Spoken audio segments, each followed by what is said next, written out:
My question to you is, how are you going to do things today that feed your heart and soul?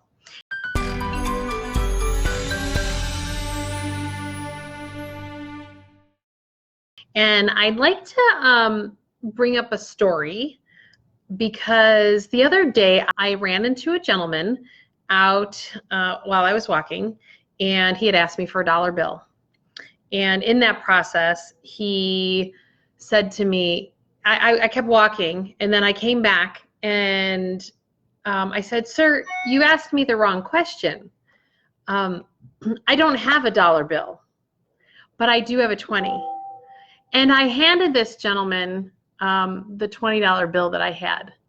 And my point here being is, later on during the day, what happened was a friend of mine started to really get all worked up about the fact that, am I doing enough? I feel bad that I'm not going to help people at some shelters or making food for other people and doing this and doing that. And one of those things that I want us to be fully aware of,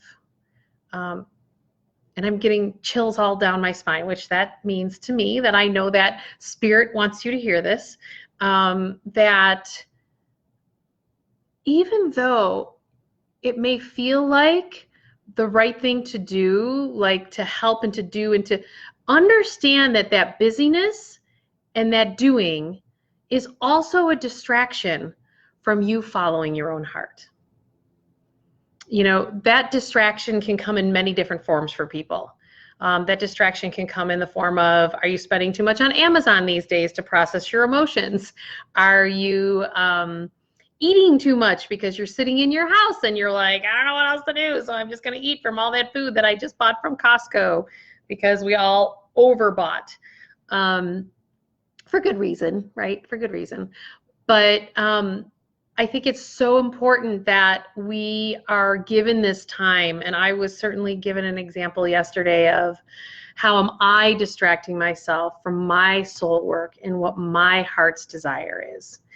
And we can really get caught up with that, even though they are loving things to do or great things to help out and do other things, we have to follow this inner compass, everybody. And one of my greatest teachers, her name is Deirdre Morgan, and she always said, start with your heart and then add your smarts.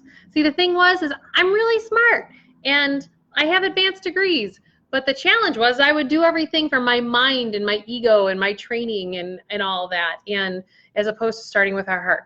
So I just wanted to put that reminder out there that it is super important to follow that inner compass, to follow that inner knowing, because if we're not following our hearts, then the guilt and the shame and the blame all starts to converge.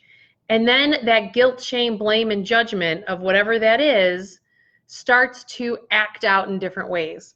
It'll act out through our money. It'll act out through our health. It'll act out through our relationships. It's really important in this time period that you don't act it out in other areas of your life, because you're not facing the fears that are on the inside. You're not facing what needs to come up and out. What's been interesting to me, I do my acting out through my weight. And as I've been unpacking and literally not packing the food in my mouth, like, the weight is melting off because I'm feeling the emotions that are coming up while sitting inside. I am working things out. And so just know that as we continue to go to deeper levels within ourselves, that what's going to happen is that we're going to try to distract ourselves. And so don't distract yourself with being busy. Don't distract yourself with eating. Don't distract yourself with smoking. Like this morning, I'm trying to go on my walk at 6:30 in the morning and somebody's smoking a joint on the lakefront. I'm like, oh my God, like that's like distracting yourself first thing in the morning. And I was trying to just go exercise. And so it's really about pay attention and be aware and be conscious, because it is super important for us not to distract ourselves. And if I can help any of you along the way, by all means, I have lots of resources on my website, juliemurphy.com. And certainly, you know, my books, Awaken Your Wealth, or if you're feeling a lot around your emotion behind your money these days, bring in the tools to help you so you're not distracting yourself any longer. And whether it's tools that I have or tools that other people can bring you, to me, I want to be this lighthouse and this beacon of light while we are going through all this change and all this stuff happening. Don't choose a distraction. Love yourself enough to not create more debt, because that will absolutely trap you, and it will absolutely be a distraction from the life that you are actually meant to live, because you can't live the life that you're supposed to live in the present moment if you're so stuck in your past, let alone create the future that you desire. So again, no distractions, lots of awareness, lots of consciousness, and unpack that fear, feel those feelings, because you know what? You're worth it.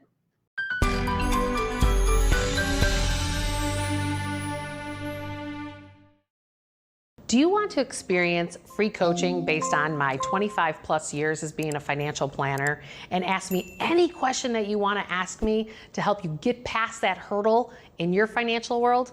I run these free workshops every other month to start to open you up, to start to help you get to this next place. The information for my free workshop, click the link below and register, and I'll see you on the next workshop.